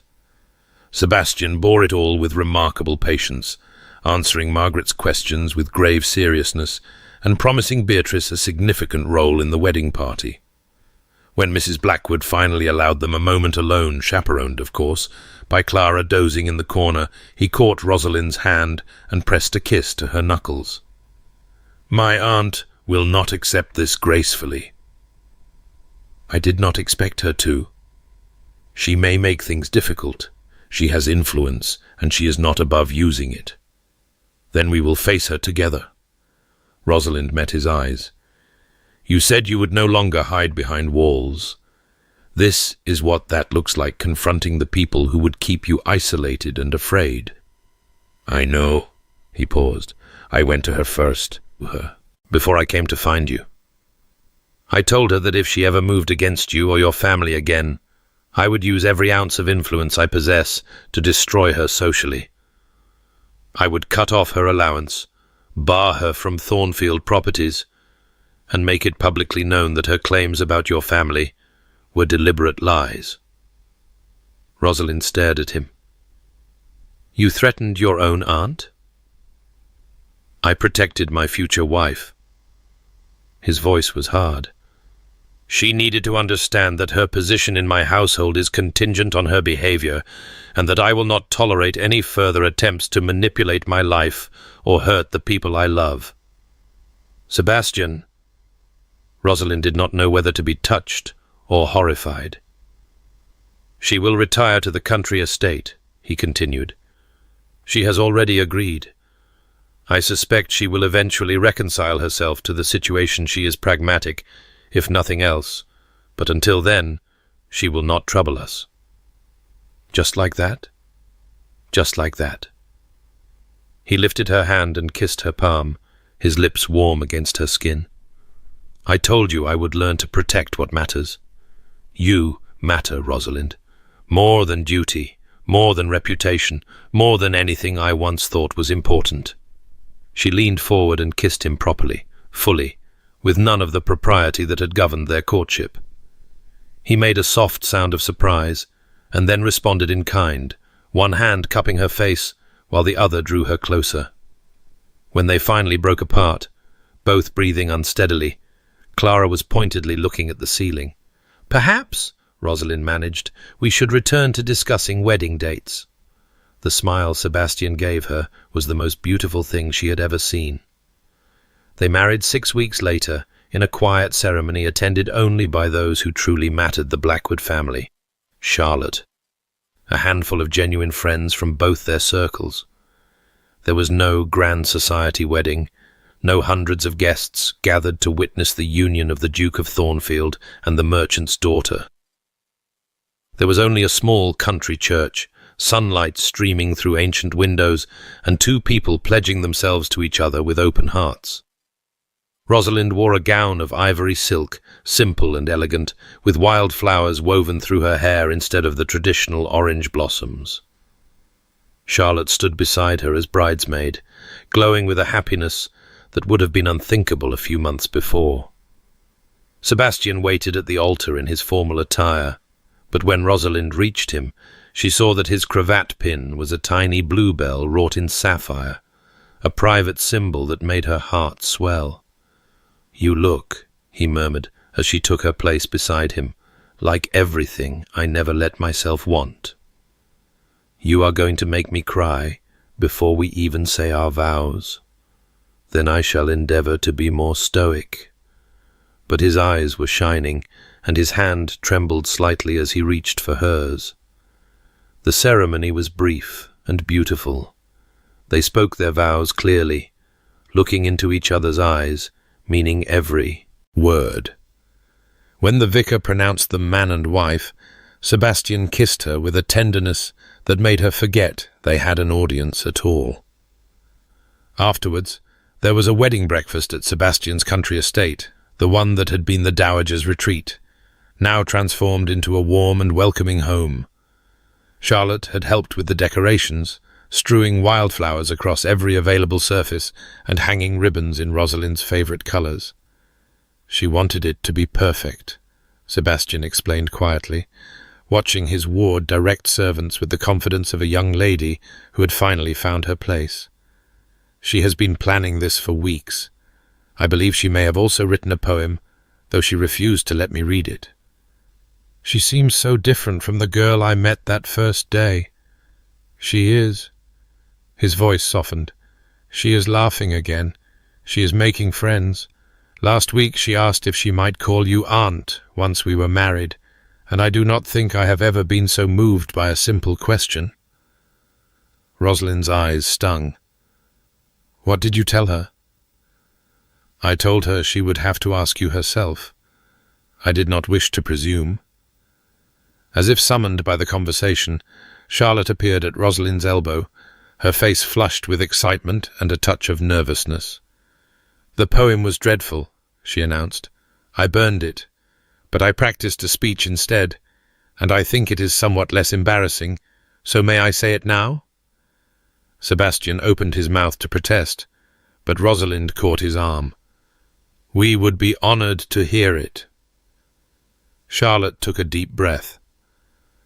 When my parents died, I thought I would never be happy again. I thought no one would ever understand me or care about me the way they did. And then you came. Rosalind, I mean. Aunt Rosalind, if you will allow me to call you that, and you listened. You actually listened, not like you were waiting for me to stop talking, but like what I said mattered. And then Uncle Sebastian started trying too, really trying, and I realized that maybe there was still room for happiness. Maybe family could be something you built, not just something you were born into. She paused, her grey eyes bright with unshed tears. I know I am not very good at saying things. I know I was difficult and cold and silent for a long time, but I wanted you both to know that I am grateful. For this family. For the chance to belong somewhere again. Rosalind's composure crumbled. She pulled Charlotte into a fierce hug, feeling the girl's thin shoulders shake with suppressed emotion. You belong with us, she whispered, always, no matter what. When she finally released Charlotte, Sebastian's eyes were suspiciously red. I believe, he said, his voice rough, that I have something in my eye. The pollen in this room is atrocious. Of course it is, Rosalind agreed, not bothering to hide her smile. The rest of the celebration passed in a golden haze of laughter and congratulations. Rosalind's sisters monopolized the dance floor. Her father engaged Sebastian in a surprisingly animated conversation about shipping investments. Her mother cried happy tears, and made increasingly elaborate pronouncements about future grandchildren. As evening fell and the guests began to depart, Sebastian found Rosalind on the terrace, overlooking the gardens, a quiet echo of that first meeting at Lady Pemberton's ball. "Hiding from my mother?" he asked, coming to stand beside her. "Hiding from her very specific opinions about nursery decorations. She has already planned the christening, apparently, and we have been married for approximately 8 hours." Sebastian laughed, still a sound that surprised her, still a sound that made her heart sing. "My aunt once informed me that producing an heir was my primary responsibility as Duke. I told her that I would manage my own reproductive timeline, thank you very much, and she did not speak to me for 3 days. I am beginning to think I would have liked to witness more of your interactions with the Dowager." They were largely tedious, punctuated by moments of mutual frustration. He paused, his expression softening. "But that chapter of my life is over. She has retreated to the dower house in Sussex and shows no signs of returning. Charlotte is thriving, and I am—" He hesitated, as though searching for the right words. "Happy?" Rosalind offered. "Terrified," he admitted, "but also happy, which I am beginning to think might be the same thing." She turned to face him fully, taking in the lines of his face in the fading light. He was so different from the cold, controlled man who had proposed to her with a list of qualifications. The vulnerability in his eyes now was something she had learned to recognize and treasure, proof that behind the iron walls there was warmth and depth and the capacity for genuine feeling. "I love you," she said. "I do not think I said it properly before, with all the chaos and the proposals and the dramatic reconciliations. But I do. I love you, Sebastian Ashworth. I love your terrible jokes and your awkward attempts at comfort, and the way you look at Charlotte like she is the most precious thing in the world. I love that you learned to bring me wildflowers, and that you threatened your aunt to protect me, and that you are willing to be terrified if it means being happy." His breath caught audibly. "Rosalind, I know you will still retreat into strategy sometimes. I know I will still challenge you and infuriate you. But I want you to know that I am not going anywhere. Whatever walls we have to tear down, whatever fears we have to face, we face them together, from now until the end of everything." He pulled her into his arms and held her tightly, his face pressed into her hair. "Together," he repeated, the word muffled but fervent. "From now until the end of everything." They stood there, as the stars emerged overhead, two people who had learned that vulnerability was not weakness, and that love, despite its terrors, was worth every risk. 8 years later, on a warm spring evening, Rosalind stood at the edge of Lady Pemberton's ballroom and watched her husband attempt to corral their children. The twins, Sophia and Catherine, aged 6, had discovered the refreshment table and were methodically testing every variety of biscuit. Their elder brother James, 8 and dignified, was trying to convince them to show some decorum, while simultaneously eyeing the lemon tarts with obvious longing. Sebastian had been dispatched to restore order. From across the room, Rosalind could see him crouching to speak to the girls at their level, his expression grave as he negotiated terms of biscuit surrender. Whatever he said made Sophia giggle, and Catherine throw her arms around his neck. He emerged from the encounter with one twin on each hip and an expression of long-suffering amusement. "He is completely hopeless with them," Charlotte observed, coming to stand beside her. At 23, Charlotte had blossomed into a confident young woman, happily married to a kind-eyed viscount who adored her. Her own daughter, barely a year old, was sleeping in the nursery upstairs. "He cannot refuse them anything." "I know." Rosalind smiled. "I find it charming." "You find everything he does charming. It is actually somewhat nauseating." "You are one to talk. I have seen the way you look at Henry." Charlotte blushed, but did not deny it. "Fair point," She paused, watching Sebastian make his way across the room with their daughters still clinging to him like particularly well-dressed barnacles. "I wanted to thank you again, for everything. I know I have said it before, but—" "Charlotte," Rosalind caught her hand, "you do not have to keep thanking me." "I know, but I want to." Charlotte's grey eyes, so like Sebastian's, were bright with emotion. "When I came to live with Uncle Sebastian, I was certain I would never be happy again.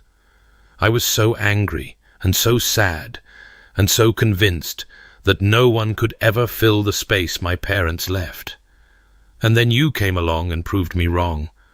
Not by trying to replace them, you never did that, but by showing me that there was still room in my life for love, for family, for hope." Rosalind's throat tightened. "You showed yourself that, my dear. I merely helped you see it." "You are too modest." Charlotte squeezed her hand. "But I will let you have this one." Sebastian reached them with the twins, looking slightly disheveled but triumphant. "I have negotiated a ceasefire," he announced. 2 biscuits each, to be consumed before dinner rather than after, in exchange for no more climbing under the refreshment table." "There was climbing under the refreshment table?" Rosalind asked. "There was an attempt. I intercepted it." He set the twins down, and they immediately raced off to find their brother, their earlier misbehavior already forgotten. "I am too old for this." "You are 40, Sebastian. That is not old. It feels old when one has a 6-year-old on each hip."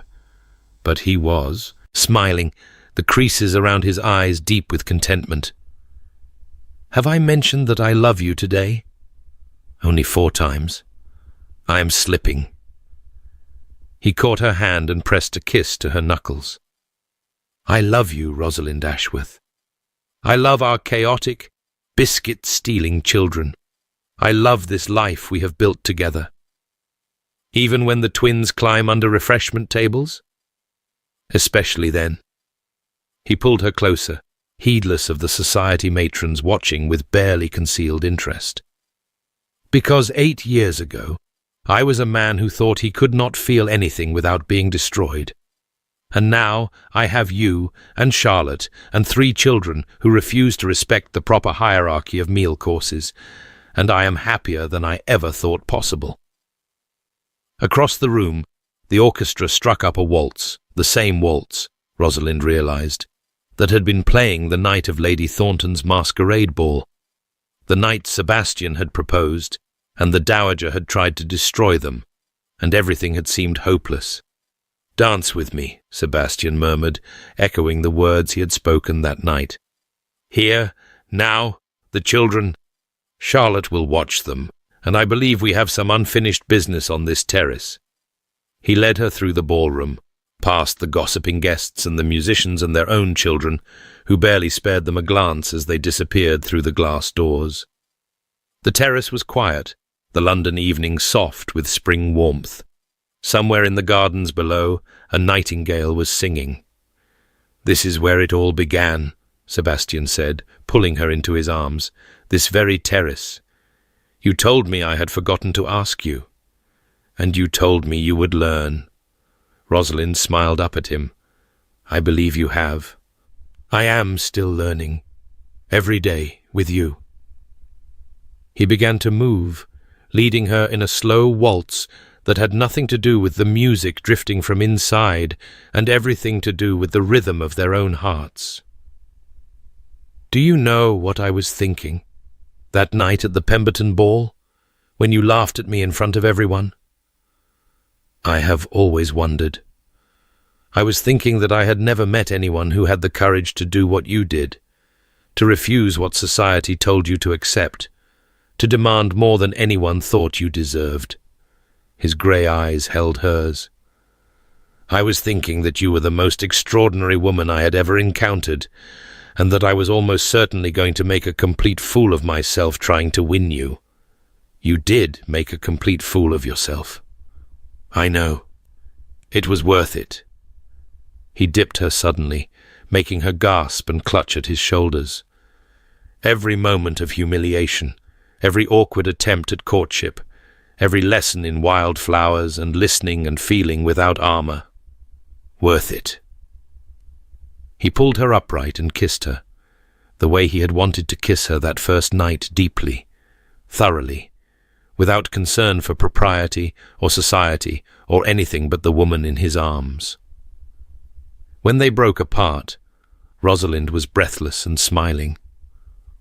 "I was thinking something too," she said, "that night, after you accepted my challenge." "What?" "I was thinking that despite everything, despite the humiliation and the manipulation and the complete absurdity of the situation, I was curious about you, about who you were beneath the armor, about what you might become if someone challenged you to feel." She touched his face, tracing the lines that had deepened with laughter over the years. "I was thinking that you might be worth knowing." "And?" His voice was husky. "Was I?" "You are the best thing that ever happened to me." She kissed him again, soft and sweet. "You and our children, and this life we have built. Every argument, every challenge, every moment of messy, imperfect love, I would not trade a second of it." The nightingales sang on in the garden.